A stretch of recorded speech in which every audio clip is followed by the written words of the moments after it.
16 horas 31 minutos aquí en la República Argentina. Estamos en comunicación con Sergio Shlomo Slutsky desde Israel. Él nos va a decir que seguramente allí son las 10 o 22, mejor dicho, 31. ¿Es así, Sergio? ¿Cómo estás? Buenas tardes. Hernán Jagger te saluda. Efectivamente, y sos bueno en matemáticas. Bueno, esa la probé, me la llevé previo un año, pero después la probé. Es Shlomo, ¿no? Con acento en la O, ¿verdad? ¿Se pronuncia así? ¿Es Shlomo? Sí, pero si me llaman Sergio también está bien. Perfecto.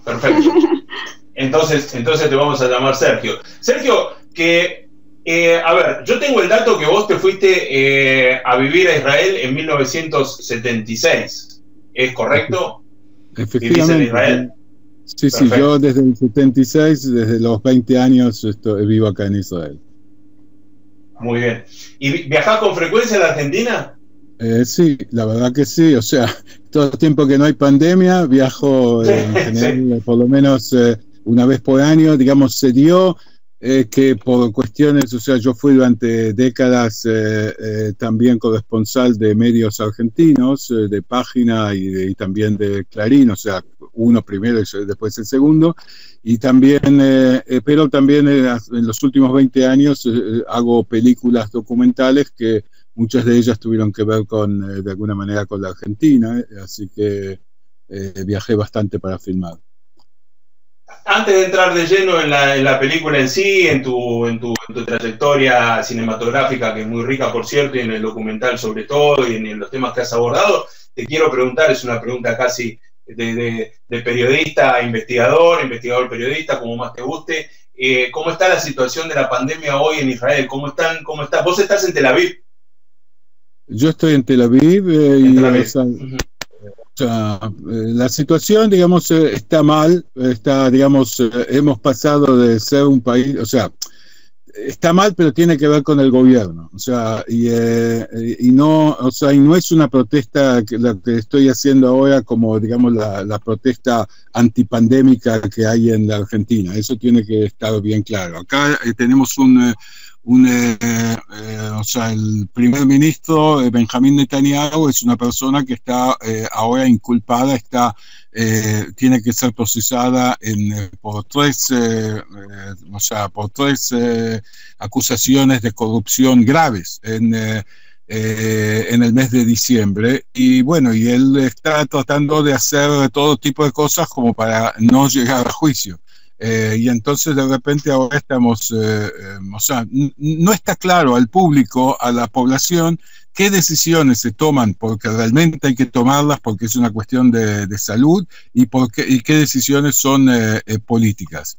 En este momento, digamos, una comisión profesional de expertos que fue nombrada por el gobierno planteaba que había que hacer unas restricciones determinadas, pero no un cierre, no una cuarentena general, pero el gobierno decidió por una cuarentena general. Bueno, digamos que básicamente es eso. Solo para terminar, quiero decir que en abril-mayo, Benjamín Netanyahu decía que todos los países del mundo nos llaman y preguntan cómo es que nosotros hemos logrado hacer y vencer a la pandemia y demás. Y en este momento somos el país donde hay más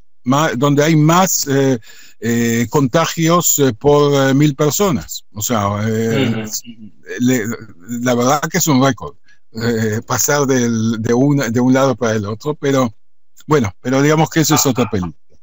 Algo falló, eso sí es evidente. Sí, algo falló. Por ejemplo, digamos, cuando de repente se decidió un día,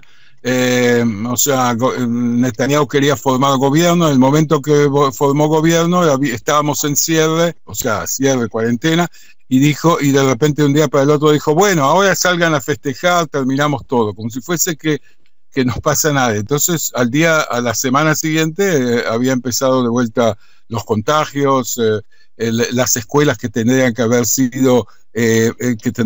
funcionado en cápsulas, o sea, digamos, dividiendo las clases digamos, cada división en menos gente, de repente dijeron no, todos juntos, y se había dicho con barbillos, y se dijo, y de repente se dijo no, hay varios días que son muy, muy calientes, o sea, hace mucho calor, entonces que saquemos los barbijos. Y bueno, todo eso produjo contagios. También está la cuestión de los partidos religiosos. Acá en la Argentina, por ejemplo, hay influencia de los religiosos o de la iglesia sobre, digamos, el gobierno, sobre la política. Acá hay partidos religiosos y esos partidos religiosos pueden decidir quién va a estar en el gobierno. Y si ellos ahora dicen de que quieren hacer las fiestas y juntarse y apretarse y abrazarse, y las fiestas judías que son ahora, el día, o sea que fue el Año Nuevo, el Día del Perdón, dentro de poco la festividad de Sukkot,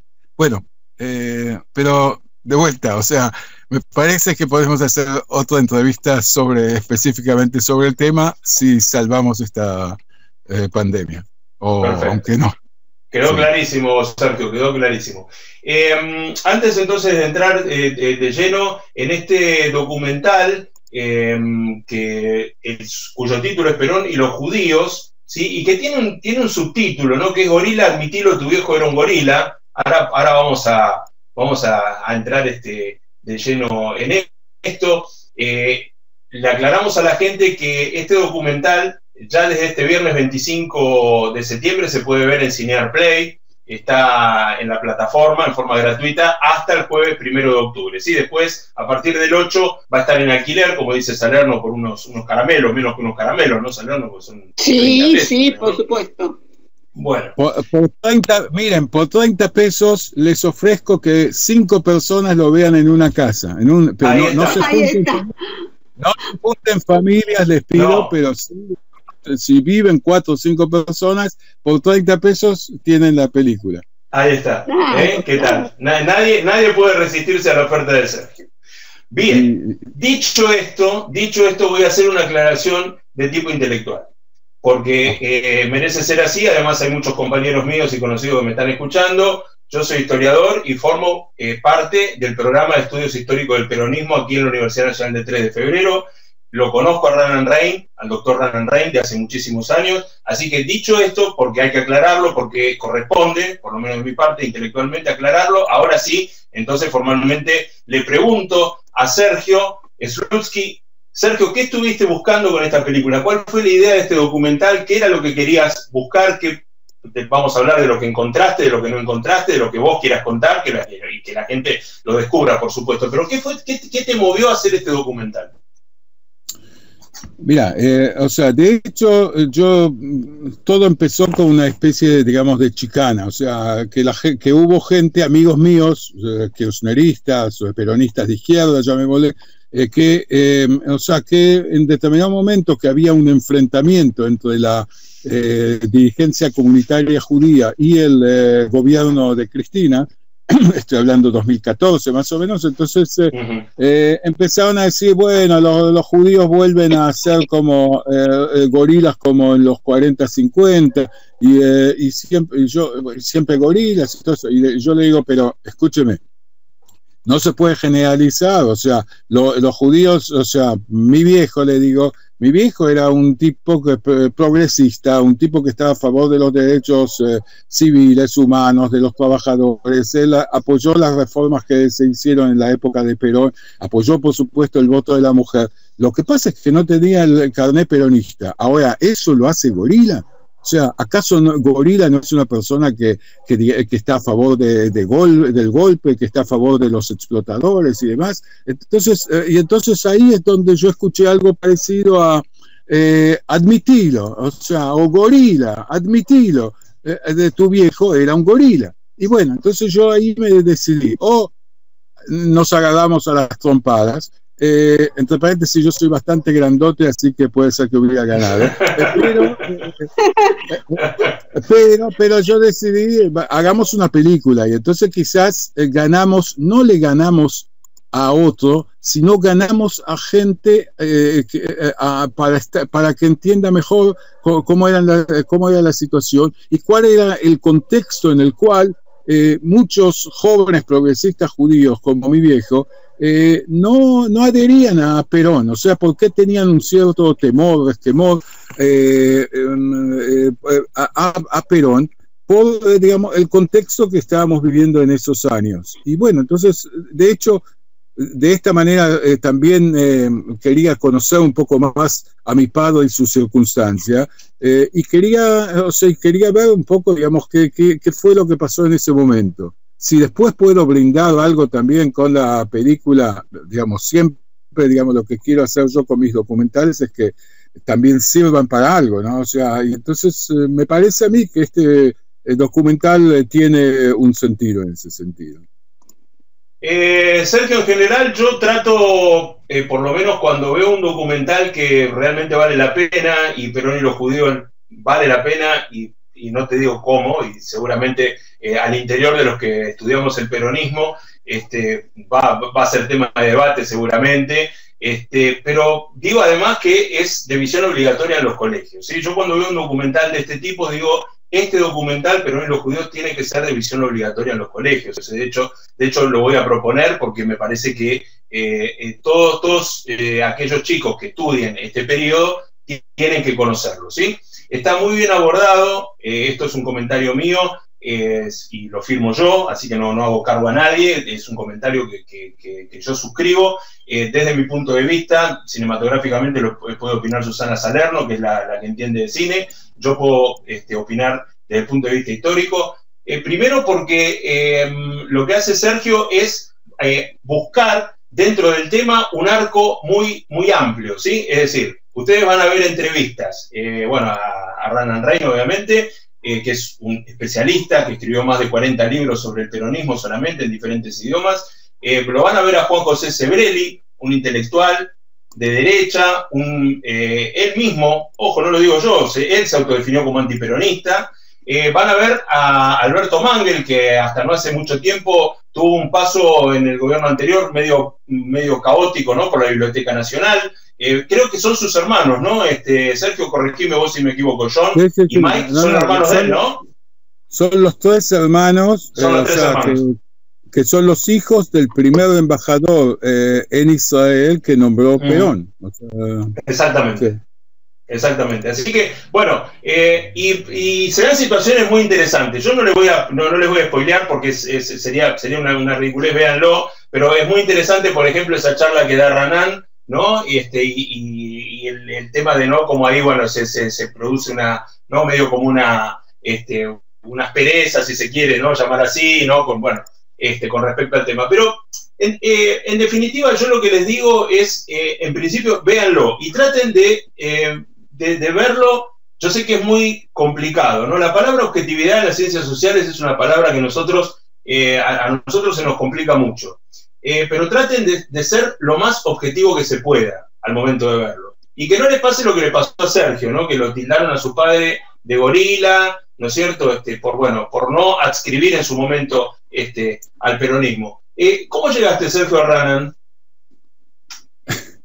O sea, vos lo ves como complicado porque estás ahí en Argentina. Yo vivo acá en Israel, fui corresponsal de medios argentinos, como dije, o sea, y entonces, o sea, con Ranan nos conocemos. ¿Sabes lo que? Vos dijiste que era doctor, entonces yo lo conozco antes de que sea doctor, cuando fue doctor y cuando es ahora profesor y vicepresidente de la Universidad de Tel Aviv. De Tel Aviv. O sea, un gran tipo aparte, un gran tipo.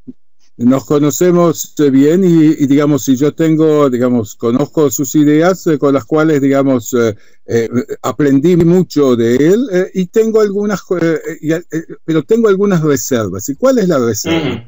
Yo pienso, o sea, que en los estudios de Ranan Rein y de otros, lo que hay es, de alguna manera, digamos, una cuestión de buscar, como hacen historiadores, entiendo que vos sos uno de ellos, o sea, pero que buscan datos, que buscan documentos, que buscan números. Y yo llegué a la conclusión, o sea, yo no soy profesor de historia ni nada por el estilo, pero... pero sos sociólogo. soy sociólogo y soy una persona, estás formado en las ciencias sociales, así que tenés... Y tengo, ¿sabes lo que? Permitime decirle, tengo años también, o sea... exacto, muy bien. No, sos muy joven. Yo tengo los míos también, ¿eh? Vos sos un poco más grande que yo, pero tengo los míos. Okay, bueno, yo declaro mis 64, punto. Sí, yo tengo 54, tengo 10 menos que vos. Bueno, está bien, son importantes. O sea, por ejemplo, que para vos, digamos, la dictadura pasó como una cosa que, o sea, podés haberla sufrido y todo, pero digamos que la pasaste como un chico. Pero digamos. En el secundario, sin embargo, vos la viviste más a pleno, obviamente, sí, sí. Ahora, pero volviendo al tema, lo que yo digo es de que los historiadores a veces traen los datos y las cosas, digamos, los documentos en forma seca, fría. Y a mí me pareció que había que a veces ver las cosas en su contexto.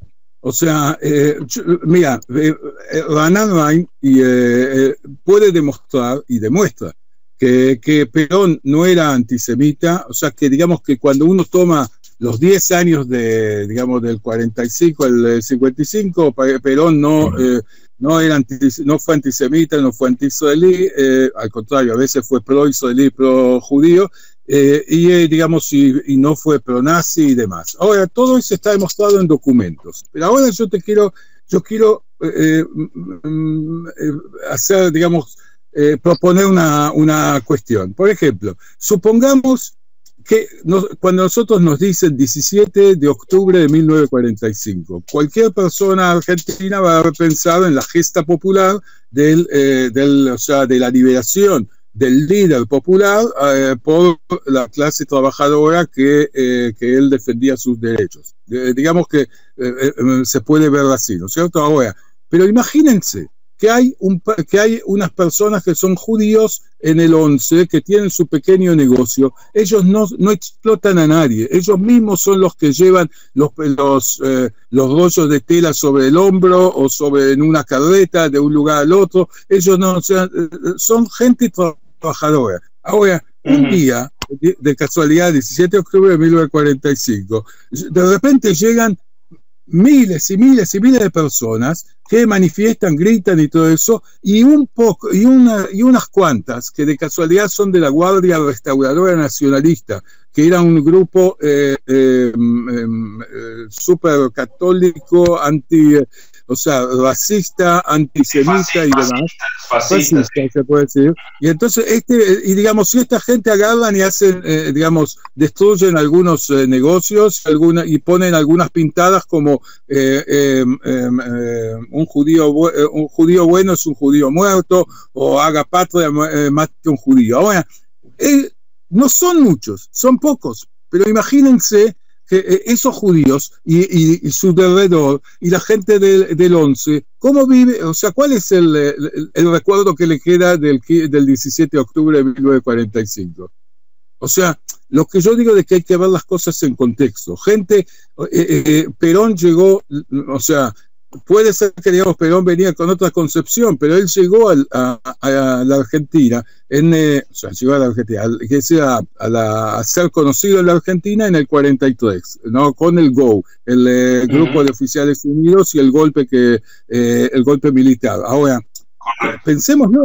O sea, en ese momento ese gobierno impuso la educación católica obligatoria. Eso significa que, por ejemplo, mi mamá, que estaba unos años más joven que mi padre, o sea, ella estaba todavía en la escuela y entonces tenía que, la sacaban de la clase cuando había estudios de catolicismo. O sea, esas cosas, esas pequeñas cosas. O, por ejemplo, en el año 43, ¿qué pasaba en el año 43? Los judíos de repente empezaban a recibir las noticias que sus familias, que ellos pensaban que seguían estando en Rusia, Polonia, Alemania y demás, ya no estaban.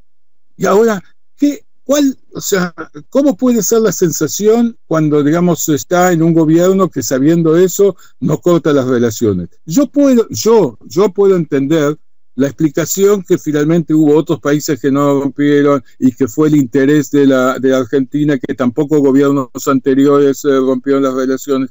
Pero está bien, pero yo lo que yo traté de explicar a través de encuentros y no entrevistas, o sea, entrevistas fueron quizá con Sebrelli o con alguien así, pero en general fueron encuentros. En esos encuentros traté de mostrar cuál era la sensación de la gente y no solamente datos concretos.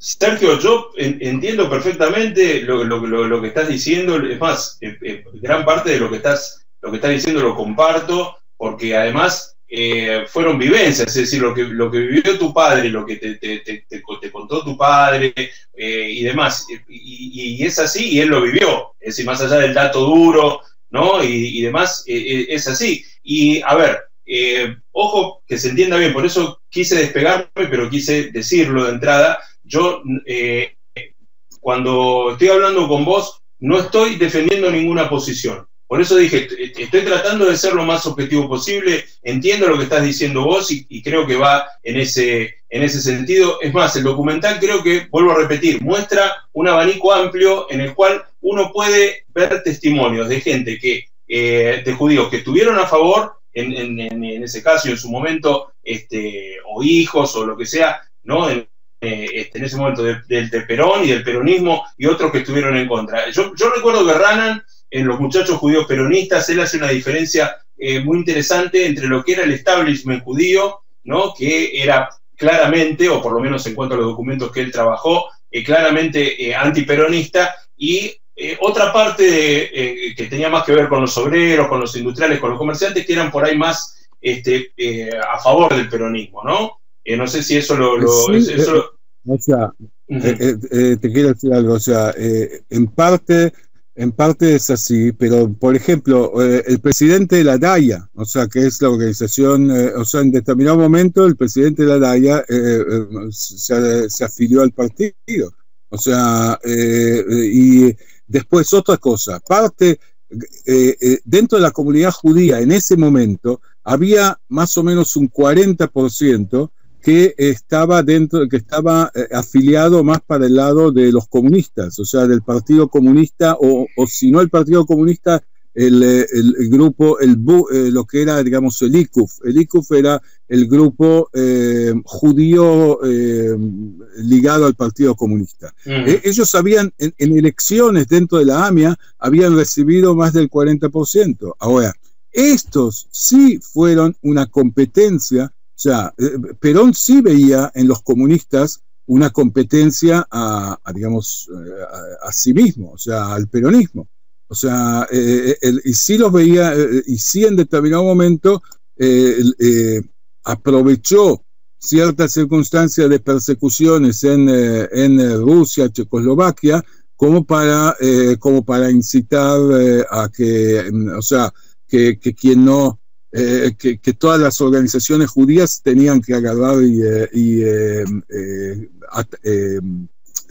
condenar a la Unión Soviética. Y bueno, ellos no podían condenar a la Unión Soviética. Entonces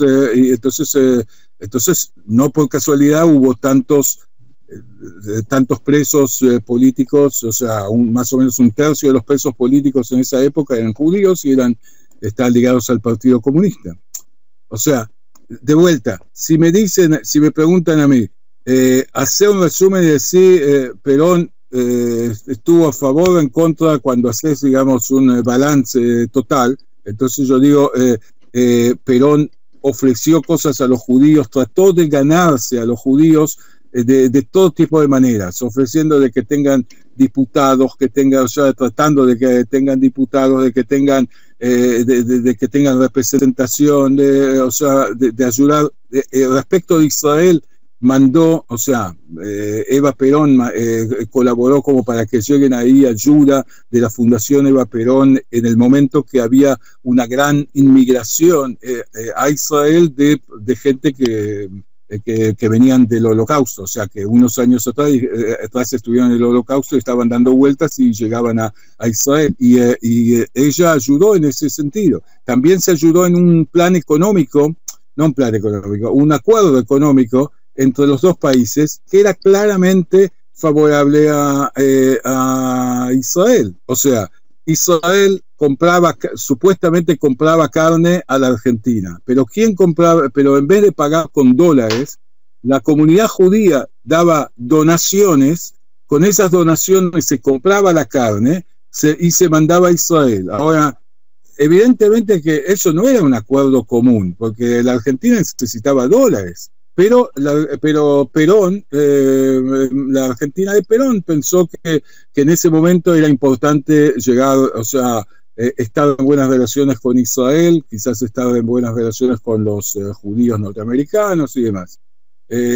O sea, el resumen es positivo, pero yo llamo a la sociedad argentina digamos, a aprender de esto, que a veces hay que tomar en cuenta un poco más, digamos, todas las circunstancias. Y yo pienso, digamos, que quizás lo más importante que hay, o sea, si tuviese que decir qué es lo más importante que se da en la película, a mí me parece que es un diálogo que quizás falta. Y hay un diálogo, digamos, de fuerzas contrapuestas en la película, que yo digo que si hubiese, o sea, si la gente se pudiese llevar de la película algo de ese diálogo a su casa, a su ciudad, al barrio, al país, a la sociedad, me parece a mí, o sea, que quizás sería nuestra pequeña colaboración para saldar la grieta. Así lo veo yo, puede ser que parezca un poco grandilocuente, pero cuando yo pienso en la intención...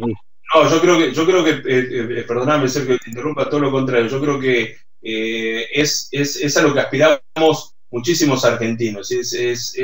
Me parece además que es la única salida, ¿no? El diálogo y encontrar puntos en común y, bueno, parar un poco. Yo no sé si lo dije hoy realmente porque no lo recuerdo, pero estaba viendo en estos días que desde los medios de comunicación están fogoneando el tema de que, bueno, cómo los argentinos se quieren ir de la Argentina y quieren abandonar el país, ¿no es cierto? De toda esa campaña que hay ahora, ¿no es cierto? Que es antigobierno en definitiva, porque en definitiva se lee como es una campaña en contra del gobierno. No hay otra lectura que hacer más que esa, por lo menos desde mi punto de vista, y me parece que a lo que vos apuntás es a eso, a que haya un diálogo, un consenso sobre cuestiones comunes en las que tenemos que ponernos de acuerdo y sacar de una vez por todas este país, que yo me acuerdo de una charla con Ranan hace unos cuantos años, él me decía, es imperdonable y es inentendible que la Argentina no logre explotar ese potencial que tiene, ¿no? Ese potencial intelectual, ese potencial científico, ese potencial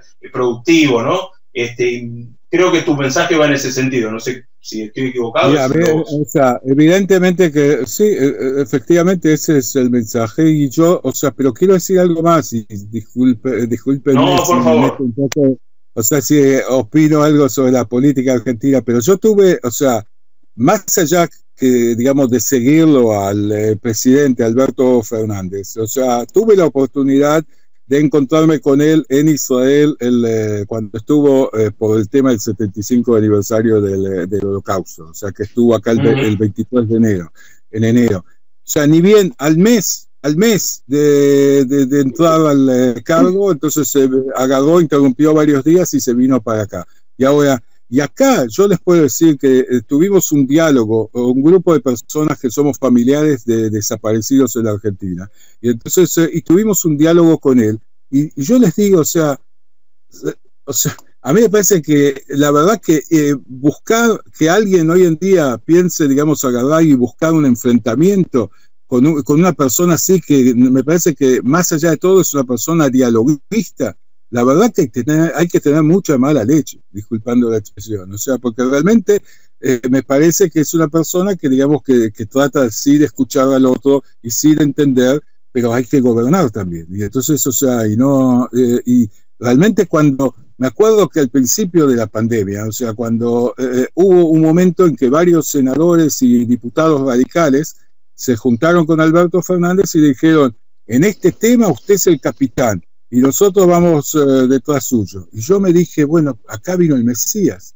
O sea, ¿qué pasó? O sea, cambiaron las cosas y todo eso. Bueno, lamentablemente duró unos meses nada más, porque en este momento, como vos decís, está este Sebrelli antipandémico y están la gente ahí con las banderas en el 9 de julio y demás. O sea, bueno, es lamentable porque realmente en este momento es necesario trabajar juntos y me parece que la Argentina lo está haciendo, la Argentina a nivel de gobierno lo está haciendo relativamente bien. Miren acá, discúlpenme que me diga del país que yo estoy acá, no, o sea, que vivo acá, que es mi país, o sea, Israel. Israel, con toda la tecnología y todo demás, o sea, lleva las cosas de una manera incorrecta. Hay 1 millón, acá somos 9 millones de habitantes y hay 1 millón de desocupados de repente, porque acá no hay una cosa que prohíbe sacar gente digamos, despedir. Los despidos, claro. Los despidos que digamos que son, digamos que está limitado en la Argentina. O sea, hay cuestiones que hay que ver, qué cosas buenas que hay en la Argentina en ese sentido. Y la preocupación social hoy en día, me parece que es algo que hay que tomar en cuenta como una cosa a favor. Sergio, la verdad, sinceramente, me quedaría toda la tarde hablando, pero te lo digo en serio, porque no, sí, claro, sí, porque son temas que uno realmente, ¿no? Sí, realmente es algo la verdad que sí, sus pensamientos y tu película maravillosa, Sergio. Muy bien, tus pensamientos me encantaron y también tu película. Gracias. Lo que pasa es que el pensamiento de Sergio me parece que es el pensamiento que tenemos muchos, habría que por ahí trasladárselo a gran parte digo, no dije a todo, gran parte de la oposición que parece que va en otro sentido, que están, gran parte, lamentablemente, ¿no?, de los argentinos, o una pequeña parte, por suerte, ¿no?, de hacerle la vida imposible al gobierno, de que fracase, porque en definitiva, y de los grandes medios, que eso es lo más peligroso, ¿no?, están tratando de horadar, ¿no?, y están trabajando para que le vaya mal al gobierno, y eso sí que es peligroso, y yo llamo la atención a mis compatriotas a que estén atentos a eso, porque sí, están trabajando en ese sentido, ¿no? La derecha está avanzando en gran parte del mundo, se lo decía yo, Sergio, a la audiencia hoy, porque no es opinión, es información, ¿no? Uno lo ve, aparte vos lo verás, obviamente en Israel, en gran parte del mundo, la derecha está avanzando, esa derecha retrógrada, recalcitrante, no la derecha a la que nosotros estábamos acostumbrados por ahí en tu época y en mi época,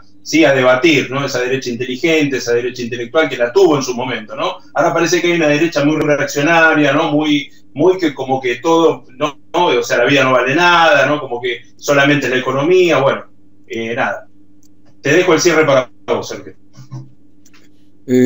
Mira, lo último que quiero decir es lo siguiente, o sea, una de las cosas que me parece que aprendí de todo esto es que o sea, hay que entender de que no todo es, no toda persona que no es mi amigo es mi enemigo. O sea, me parece a mí que entre, digamos, mi enemigo y yo, digamos, hay un montón de gente en el medio que, digamos, que son, o sea, que no saben, pero que hay que convencer, que se puede hablar con ellos, se puede primero que escucharlos y perfectamente se puede también ganarlos. Me parece que es más importante que ganarle al otro, o sea, al enemigo, llamémosle, sino, digamos, ganar a la mayoría de la gente que finalmente, digamos, su interés es el que uno debería representar. Entonces, por eso digo, no todo el que no es mi amigo es necesariamente mi enemigo. Si la gente se lleva a eso, estamos hechos.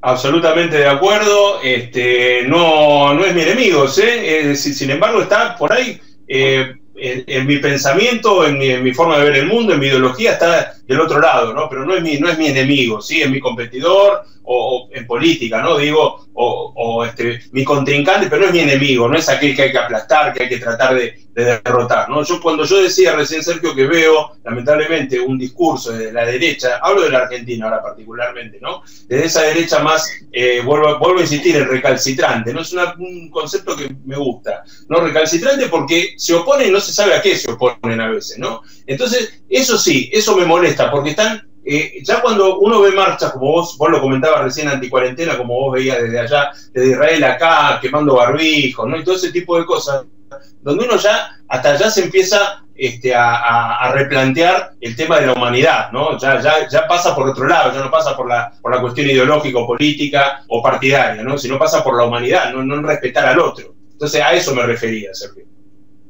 No, yo te entiendo, ¿no? O sea, yo, en resumen, yo pienso que, o sea, que hay que tratar de ver al otro y pienso, o sea, y pensar, finalmente, digamos, si me decís Bullrich, si me decís, o sea, gente, o sea, Carrió y algo así, bueno, ellos, digamos, sí, tienen un programa, o tienen, digamos, intenciones políticas determinadas que para las cuales el fracaso del gobierno, no importa que la gente se muera, el fracaso del gobierno es algo que les va a dar la posibilidad de ganar, o sea, de la posibilidad de ellos volver al gobierno. Pero cuando uno piensa en, digamos, en la mayoría de los habitantes, de los ciudadanos, de los votantes, son gente que, digamos, que puede entender las cosas, que se le puede explicar las cosas, que no hay que verlos.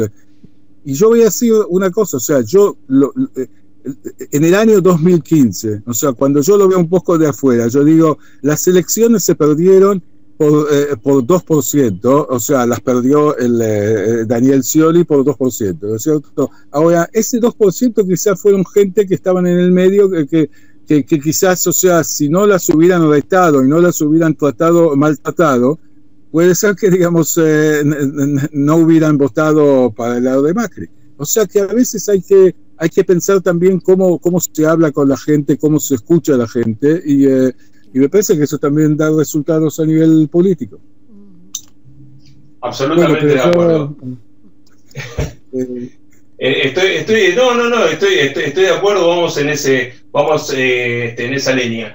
Sergio Slutsky, gracias por la comunicación, gracias por la charla, fue un placer realmente esta tarde haber compartido con vos y bueno, obviamente invitar a la gente a ver Perón y los judíos, este documental que se va a estar viendo en forma gratuita en la plataforma Cinear Play hasta el 1 de octubre. Después, a partir del 8 de octubre, la van a poder seguir viendo un alquiler mínimo que tiene la plataforma y que, bueno, nos permite en pandemia, en este momento tan desastroso que está pasando toda la humanidad, por lo menos disfrutar de este documental ilustrativo, muy interesante, para la polémica, si lo quieren, de Sergio Slutsky. Te agradezco muchísimo, Sergio. Les agradezco a ustedes, fue un gusto. Gracias. Muchas gracias. Un placer enorme. Chao, buenas tardes. Buenas tardes. Sergio Slutsky, bueno, buenas noches para él, por supuesto, desde Israel, ahí en Tel Aviv. Gracias, Salerno, como siempre, la verdad que fue un placer.